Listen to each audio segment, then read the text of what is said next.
آیت نمبر 217۔ اعوذ باللہ من الشیطان الرجیم، بسم اللہ الرحمن الرحیم۔ يسألونك عن الشهر الحرام قتال فيه قل قتال فيه كبير وصد عن سبيل الله وكفر به والمسجد الحرام وإخراج أهله منه أكبر عند الله والفتنة أكبر من القتل ولا يزالون يقاتلونكم حتى يردوكم عن دينكم إن استطاعوا ومن يرتد منكم عن دينه فيمت وهو كافر فأولئك حبطت أعمالهم في الدنيا والآخرة وأولئك أصحاب النار هم فيها خالدون۔ إن الذين آمنوا والذين هاجروا وجاهدوا في سبيل الله أولئك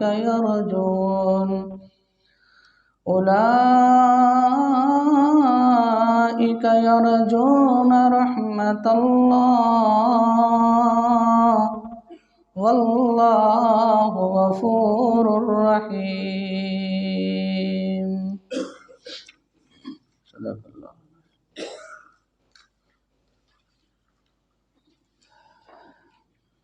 آیت نمبر 216۔ کتب علیکم القتال وهو کرہ لکم، جہاد کو تم پر فرض کیا گیا ہے اگرچہ تم اس کو ناپسند کرو یا تم پر ناگوار گزرے۔ وعسیٰ ان تکرہوا شیئا وہو خیر لکم، ممکن ہے کہ تم کسی چیز کو ناپسند خیال کرو حالانکہ وہ تمہارے لیے بہتر ہو۔ وعسیٰ ان تحبوا شیئا وہو شر لکم، اور ممکن ہے کہ تم کسی چیز کو پسند کرو در حقیقت وہ تمہارے لیے بری ہو۔ واللہ یعلم وانتم لا تعلمون، اور اللہ جانتا ہے تم نہیں جانتے۔ یسألونک، پوچھتے ہیں وہ آپ سے، سوال کرتے ہیں وہ آپ سے، عن الشہر، مہینے کے بارے میں، الحرام، حرمت والے، قتال، لڑنا جہاد کرنا، فیہ، ان میں، وہ آپ سے حرمت والے مہینوں میں جہاد کے بارے میں، قتال کے بارے میں پوچھتے ہیں، سوال کرتے ہیں۔ یسألونک جانا پہچانا لفظ ہے کتبہ کی طرح۔ اس سے پیچھے بھی سوال پوچھے گئے تھے نبی کریم صلی اللہ علیہ وسلم سے۔ کسی کے ذہن میں آ رہا ہے کوئی سوال؟ یسألونک، آپ سے پوچھتے ہیں، سوال کرتے ہیں، استفسار کرتے ہیں۔ یہاں پوچھا انہوں نے کہ حرمت والے مہینوں میں قتال کرنے کے بارے میں کیا حکم ہے؟ ابھی 2-3 دن پہلے پڑھا ہم نے، اسی صفحے پہ ذرا نظر دوڑائیں نا، صفحہ نمبر 29 پر۔ ہاں، پہلی لائن ہے یسألونک ماذا ينفقون، وہ آپ سے پوچھتے ہیں کہ کیا خرچ کریں۔ اس سے پیچھے ایک سوال انہوں نے اور کیا تھا،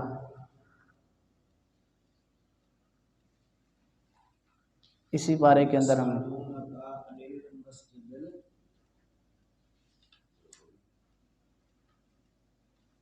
یہ نہیں، ہاں یسألونک عن الاہلہ، وہ آپ سے پوچھتے ہیں اہلہ چاندوں کے بارے میں، یہ اہلہ جمع ہے حلال کی۔ تو یہ تیسرا سوال ہے جو انہوں نے کیا کہ حرمت والے مہینوں میں جہاد کے بارے میں آپ کا کیا خیال ہے؟ حرمت والے مہینوں میں جہاد کے بارے میں، قتال کے بارے میں وہ آپ سے پوچھتے ہیں۔ دراصل اس کی تفسیر کے اندر امام ابن کثیر نے کافی ساری باتیں اور واقعات لکھے ہیں۔ ایک بنیادی بات کہ کس نے یہ سوال کیا اور یہ سوال کرنے والا کون تھا کہ حرمت والے مہینوں میں جہاد کرنا، لڑائی کرنا جائز ہے یا ناجائز؟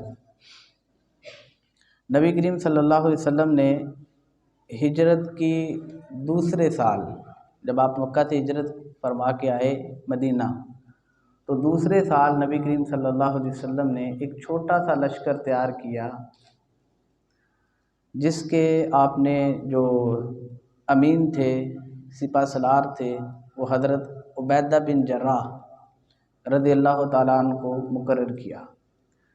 جب یہ لشکر روانہ ہوا تو حضرت عبیدہ بن جراح رضی اللہ تعالیٰ عنہ رونے لگ پڑے۔ ان کے رونے کی وجہ نبی کریم صلی اللہ علیہ وسلم کی جدائی تھی۔ پہلا معرکہ تھا، پہلا یہ لشکر تھا، پہلے سپہ سالار تھے، تو اللہ عالم ان کے ذہن کے اندر کیا تھا کہ بہرحال ان کے رونے کی وجہ، اور وہ بڑی شدت کے ساتھ روئے، اور رونے کی وجہ نبی کریم صلی اللہ علیہ وسلم کی جدائی تھی۔ تو آپ نے حضرت عبیدہ بن جراح رضی اللہ تعالیٰ عنہ کی جگہ ایک دوسرے صحابی حضرت عبداللہ بن جحش رضی اللہ تعالیٰ عنہ کو اس قافلے کا سالار مقرر کر دیا۔ اس طرح حضرت عبیدہ بن جراح آپ کے پاس ہی رہے، اور یہ 8 آدمیوں کا ایک چھوٹا سا لشکر تھا، جس کے سپہ سالار تھے حضرت عبداللہ بن جحش رضی اللہ تعالیٰ عنہ۔ تو یہ لشکر نکلا تو نبی کریم صلی اللہ علیہ وسلم نے ایک ان کو خط لکھ کے دیا اور فرمایا کہ یہ ابھی تم نے نہیں پڑھنا۔ طائف اور مکہ کے درمیان ایک مقام ہے نخلہ، بطن نخلہ، وادی نخلہ اس کو بولتے ہیں۔ آپ نے فرمایا کہ وہاں پہ جا کے تم نے اس رکے کو کھولنا ہے اور اس کو پڑھنا ہے۔ اس کے بعد پھر اگر تمہارا دل مانے تو تم وہاں پہ قیام کرنا اور جس مقصد کے لیے جا رہے ہو اس کو پورا کرنا، اگر تمہارا دل نہ مانے تو تم میں سے کوئی واپس آ سکتا ہے۔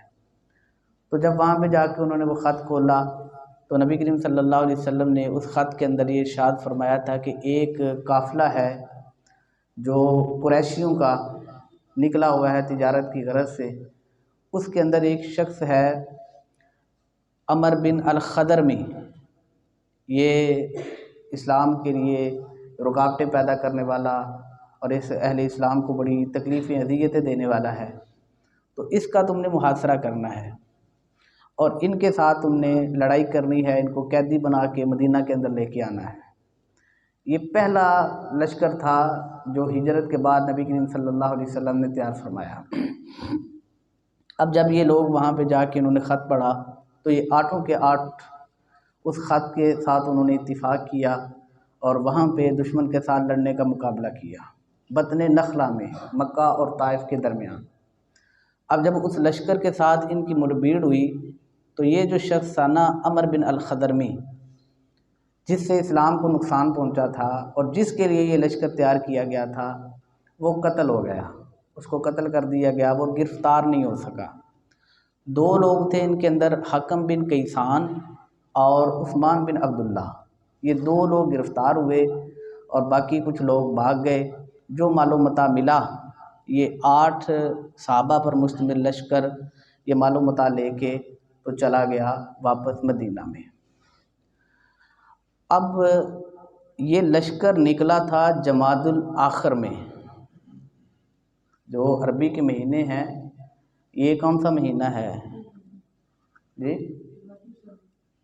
جی جمادی الثانی بھی کہا جاتا ہے اس کو، اور جمادی الآخر بھی کہا جاتا ہے۔ اتفاق سے یہی مہینہ تھا جب یہ لشکر نکلا مدینے سے، وہاں پہ پڑاؤ کیے جب رجب کا دن، رجب کی یکم تھی، اگلا مہینہ رجب کا ہے نا، رجب کی جب یکم تھی تو اس قافلے کے ساتھ ان کی مڑ بھیڑ ہوئی۔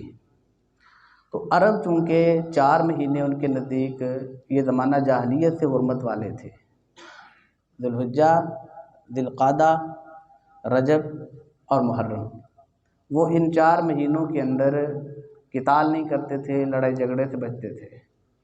تو انہوں نے یہ ایک افواہ پھیلائی، اور یہودیوں نے جو مدینہ کے اندر تھے اور قریشی جو مکہ کے اندر تھے، کہ لڑائی کی ابتدا بھی ان کی طرف سے کی گئی ہے مسلمانوں کی طرف سے، اور وہ بھی حرمت والے مہینوں کے اندر، جبکہ ہم حرمت والے مہینوں کا اپنی پشتوں سے، نسلوں سے احترام کرتے آئے ہیں، تو انہوں نے حرمت والے مہینوں کی حرمت کو پامال کیا ہے۔ تو نبی کریم صلی اللہ علیہ وسلم نے وہ جو لے کے آئے مال غنیمت اور 2 قیدی، حکم بن کیسان اور عثمان بن عبداللہ، نبی کریم صلی اللہ علیہ وسلم نے ان قیدیوں کو قبول کرنے سے بھی انکار کر دیا، اور جو مال غنیمت تھا وہ بھی لینے سے انکار کر دیا۔ تو اللہ رب العزت نے پھر یہ آیات نازل فرمائیں کہ وہ آپ سے حرمت والے مہینوں میں قتال کے بارے میں پوچھتے ہیں، اس کے اندر لڑائی اور جہاد کے بارے میں پوچھتے ہیں۔ اسلامی شریعت کے اندر حرمت والے مہینوں میں لڑائی کی اجازت نہیں ہے۔ ہاں، اگر مدافعانہ لڑائی ہو کہ کفار حرمت والے مہینوں میں جنگ مسلط کر دے تو پھر جواباً آپ پہ لڑائی فرض ہو جاتی ہے۔ ابتدا نہیں کر سکتے آپ، حرمت والے مہینوں میں ابتدا نہیں کرنی چاہیے۔ تو اللہ رب العزت نے اس کا جواب دیا ہے ان آیات کے اندر۔ اب وہ جو 8 صحابیوں پر مشتمل لشکر تھا، ان کو لوگوں نے کوسنا بھی شروع کر دیا۔ جو مسلمان لوگ تھے انہوں نے بھی ان کو سنانا شروع کر دیں کہ تمہیں علم تو ہے کہ ہم نسلوں سے، پشتوں سے ان مہینوں کی حرمت کا خیال رکھتے ہیں، تو اگر وہ جمادی الآخر میں تمہارا ان کے ساتھ ٹکراؤ نہیں ہوا تھا تو رجب کے اندر تم مڑ کے آ جاتے ہیں۔ تو اللہ رب العزت نے پھر یہ جواب دیا کہ وہ آپ سے سوال کرتے ہیں حرمت والے مہینوں میں جہاد، لڑائی کے بارے میں۔ اب جواب سنیں اللہ رب العزت کا۔ قل، اے نبی معظم صلی اللہ علیہ وسلم آپ فرما دیں، قتال، لڑنا، جہاد کرنا، فیہ، اس میں، کبیر، بہت بڑا ہے۔ یہ انہوں نے ترجمہ لکھا ہوا ہے بڑا گناہ ہے، جبکہ یہاں پہ اگر آپ عربی لفظ کو سامنے رکھیں گے تو کبیر کا مطلب بہت بڑا ہوتا ہے، گناہ اس کا ترجمہ نہیں ہے۔ گناہ کے لیے خطا کا لفظ آتا ہے۔ تو مفسرین کی رائے یہ ہے، یہ مفہوماً انہوں نے لکھ دیا ہے کہ ان مہینوں کے اندر قتل کرنا، جہاد کرنا، لڑائی کرنا، قتال کرنا بہت بڑا گناہ ہے، جبکہ عربی متن کے مطابق ترجمہ یہ بنتا ہے کہ آپ فرما دیں ان مہینوں میں لڑنا، قتال کرنا بہت بڑا ہے، بہت بڑی بات ہے یہ، کہ دیکھیں اگر زمانہ جاہلیت کے اندر سے ان کی ایک حرمت ہے اور اللہ نے اس حرمت کو باقی رکھا ہے۔ سورہ توبہ کی آیت نمبر 36 دیکھ لیں آپ، ان عدۃ الشہور عند اللہ 12 شہرا فی کتاب اللہ یوم خلق السماوات والارض منہا 4 حرم، کہ جب سے اللہ رب العزت نے زمین و آسمان بنایا ہے اس کے نزدیک مہینوں کی تعداد 12 ہے، اور ان میں سے منہا 4 حرم، ان میں سے 4 مہینے حرمت والے ہیں۔ تو ان 4 مہینوں کی حرمت جو زمانہ جاہلیت کے اندر تھی، اسلام نے بھی اس کو باقی رکھا، تو اللہ رب العزت نے فرمایا کہ اس کے اندر لڑائی کرنا یہ بہت بڑی بات ہے، گناہ کا بہرحال اللہ رب العزت نے یہاں لفظ استعمال نہیں کیا کہ ان مہینوں کے اندر لڑنا بڑی بات ہے، لیکن آگے اللہ نے بیان کیا کہ اس سے بھی بڑی باتیں جو تم کرتے ہو، اس سے بھی بڑے گناہ جو تم کرتے ہو، وصد، روکنا، عن سبیل اللہ، اللہ کے راستے سے۔ تمہیں یہ تو خیال آیا کہ حرمت والے مہینوں کی حرمت کو پامال کیا گیا ہے، اور وہ جو تم اس سے بڑا گناہ کرتے ہو صد عن سبیل اللہ، اللہ کے راستے سے لوگوں کو روکتے ہو، اسلام کی اتباع سے لوگوں کو روکتے ہو۔ اب وہ جو ہجرت کر کے مکہ سے مدینہ آئے تو خوشی سے تو نہیں آئے تھے، مکہ کے اندر زندگی تنگ کر دی گئی، زمین تنگ کر دی گئی، دین پہ عمل کرنا تنگ کر دیا گیا۔ وَكُفْرٌ بِهِ، اللہ کے ساتھ کفر کرتے ہو، اللہ کا انکار کرتے ہو۔ اللہ کے ساتھ کفر کرنا، اللہ کا انکار کرنا، اللہ کے راستے سے روکنا، یہ اس کے نزدیک بڑی بات ہے، یہ بڑا گناہ ہے، اور یہ گناہ تو تمہیں نظر نہیں آتا۔ والمسجد الحرام، اور مسجد حرام سے روکنا۔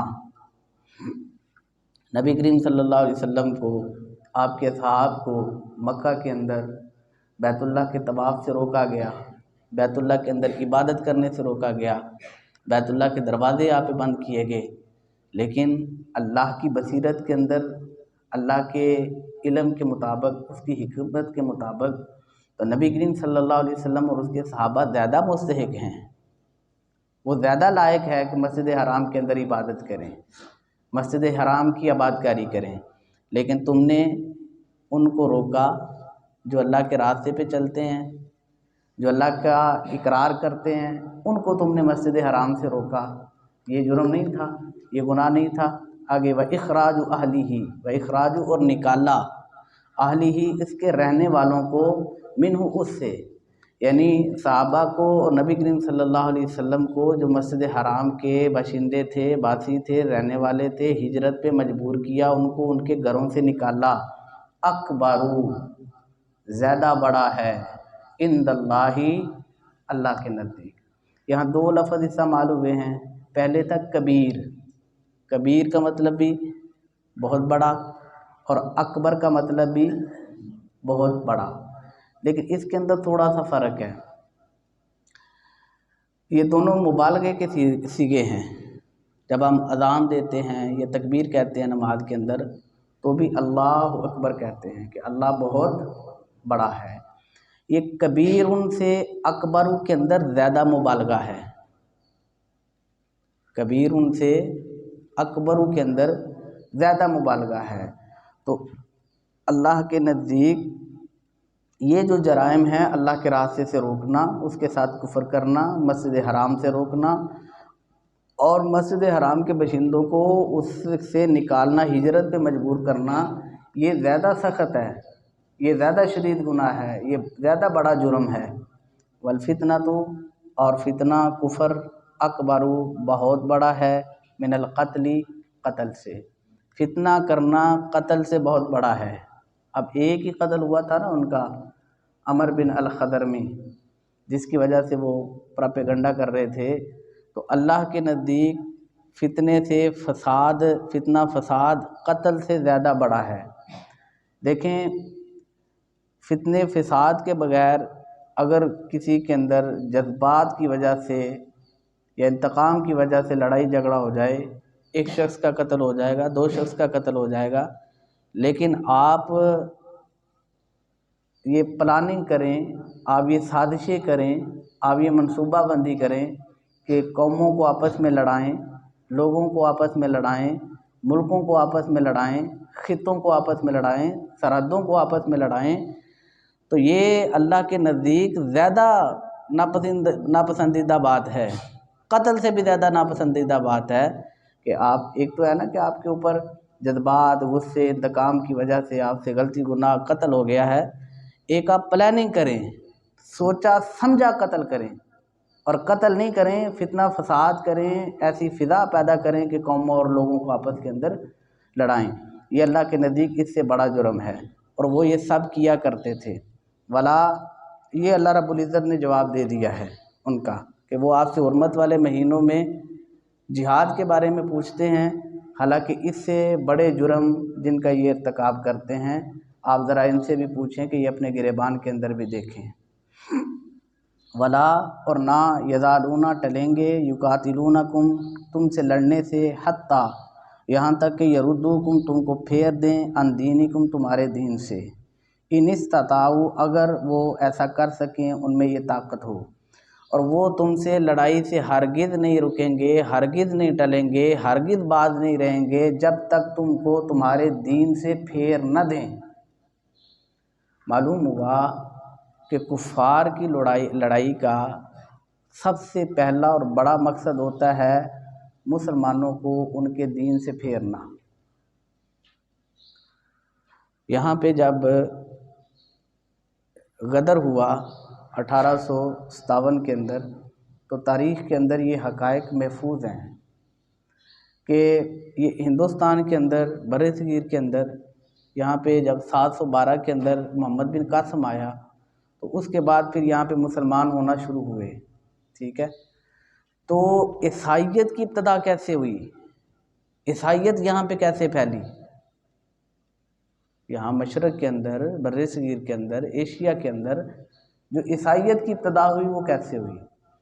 جب ایک تو وہ انگریز یہاں پہ انہوں نے ایسٹ انڈیا کمپنی بنائی، چند محدود ان کے لوگ آئے یہاں پہ، لیکن مذہبی حوالے سے عیسائیت برصغیر کے اندر پھیلی۔ اس کی تاریخی حقیقت یہ ہے کہ جب غدر ہوا، 1857 کی جنگ آزادی ہوئی، تو اس کے اندر مسلمان تھے، جو ہندو تھے وہ مغلوب ہوئے اور انگریز غالب آ گیا، تو انہوں نے محکوم مسلمانوں کو، مظلوم مسلمانوں کو اپنا لٹریچر دیا۔ وہ عیسائی مشنری یہاں پہ آئے، عیسائی علماء یہاں پہ آئے، وہ اپنی کتابوں کے ترجمے کر کے یہاں مسلمانوں کو پڑھاتے اور سکھاتے رہے، اور پیسے بھی دیتے رہے، ماہانہ بھی دیتے رہے۔ آج بھی اگر آپ اسٹڈی کر کے دیکھ لیں، یہ جو قادیانی ہے، ان کے پیچھے بڑی بڑی NGOز ہوتی ہیں، یہ جس بندے کو انہوں نے قادیان کے اندر، قادیانی مذہب کے اندر لے کے آنا ہوتا ہے، اس کے ساتھ بڑا کثیر تعاون کرتے ہیں، اس کے حالات بدل دیتے ہیں، اس کا سٹیٹس بدل دیتے ہیں۔ تو وہ یہ جو یہاں پہ عیسائیت آئی نا بر صغیر کے اندر، تو یہ ان جنگی حالات کے اندر مظلوم، محکوم، بے بس مسلمانوں کو، لاوارث مسلمانوں کو پڑھایا گیا، سکھایا گیا، ان کے ساتھ تعاون کیا گیا، اور پھر ان کو اپنے حلقے کے اندر شامل کیا گیا۔ کیونکہ جب جنگ ہوتی ہے، بے بسی ہوتی ہے، عام بندہ، اب دیکھیں نا ہمارے ملک کے اندر جو بھی حالات ہیں، تو وہ بھی لوگ ہیں، وہ بھی بندے ہیں کہ وہ کہتے ہیں کہ جو مرضی آئے، جو مرضی ہو، ہمیں 2 ڈنگ کی روٹی ملنی چاہیے، ہم سے ہماری روٹی تو نہ چھینو۔ تو وہ لوگ جن کے اندر کوئی سوچ نہیں تھی، فکر نہیں تھی اسلام کے غلبے کی یا دین کی، یا حالات بڑے بے بسی کے تھے، ان لوگوں کو انہوں نے تعاون دیا، ان لوگوں کو انہوں نے اپنا لٹریچر پڑھایا، ان لوگوں کے لیے عیسائی مشنری یہاں پہ بلائے، اور اس طرح بر صغیر کے اندر جو عیسائیت کا آغاز ہوا۔ تو اللہ رب العزت نے اس حقیقت کو بیان کیا کہ وہ تم سے لڑتے رہیں گے، اور ان کے لڑنے کی سب سے بڑی غرض تمہیں تمہارے دین سے پھیرنا ہے، تمہیں تمہارے دین سے، راہ حق سے پھیرنا ہے۔ وَمَن يَرْتَدِدْ، اور اللہ رب العزت نے آگاہ کیا کہ ومن، جو کوئی یرتدد پھر جائے، منکم تم میں سے، عن دینہ اپنے دین سے، فیمت، پس وہ مر گیا، وہوا، اور وہ کافرٌ کافر ہو، فاولئک، پس یہ لوگ ہیں، حبطت، ضائع ہو گئے، اعمالہم، ان کے اعمال، فی الدنیا، دنیا میں، والآخرہ، اور آخرت میں۔ اور یاد رکھو کہ جو تم میں سے اپنے دین سے پھر گیا اور حالت کفر کے اندر لوٹ کے مرا، تو اس کے دنیا اور آخرت کے سارے جو اعمال ہیں وہ ضائع ہو گئے۔ تو مرتد جو اپنے دین سے پھر جائے، اس نے دنیا اور آخرت کے اعمال کو ضائع کر لیا۔ وَأُولَئِکَ، اور یہ لوگ ہیں، اصحاب النار، دوزخ والے، آگ والے، ہم، وہ، فیہا، اس میں، خالدون، ہمیشہ رہیں گے۔ یہ لوگ دوزخی ہیں اور وہ ہمیشہ ہمیشہ اس میں رہیں گے۔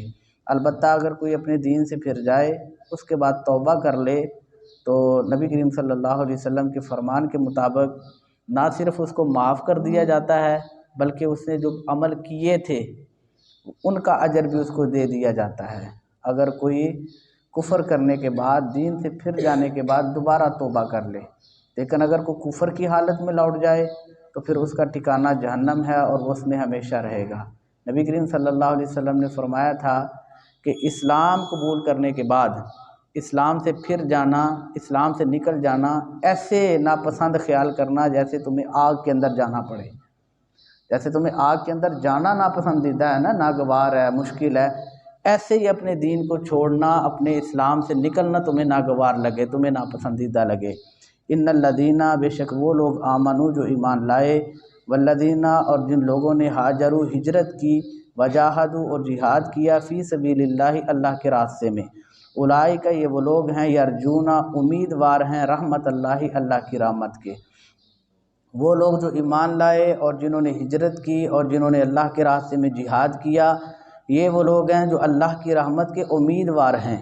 واللہ اور اللہ غفور بخشنے والا ہے، رحیم رحم فرمانے والا ہے۔ دراصل مفسرین نے لکھا ہے کہ یہ دلاسا دیا گیا تھا انہی لوگوں کو کہ جو ابتدائی طور پہ لشکر گیا تھا تو لوگوں نے ان کو ملامت کی کہ تم نے حرمت والے مہینوں کے اندر جہاد کیا، لڑائی کی ہے، تو اللہ رب العزت نے یہ ان کی تسلی کے لیے یہ جو آیت ہم نے پڑھی یہ نازل فرمائی ہے کہ وہ اللہ کی رحمت کے امیدوار ہیں۔ سبحانک اللہم و بحمدک، اشہد ان لا الہ الا انت، استغفرک۔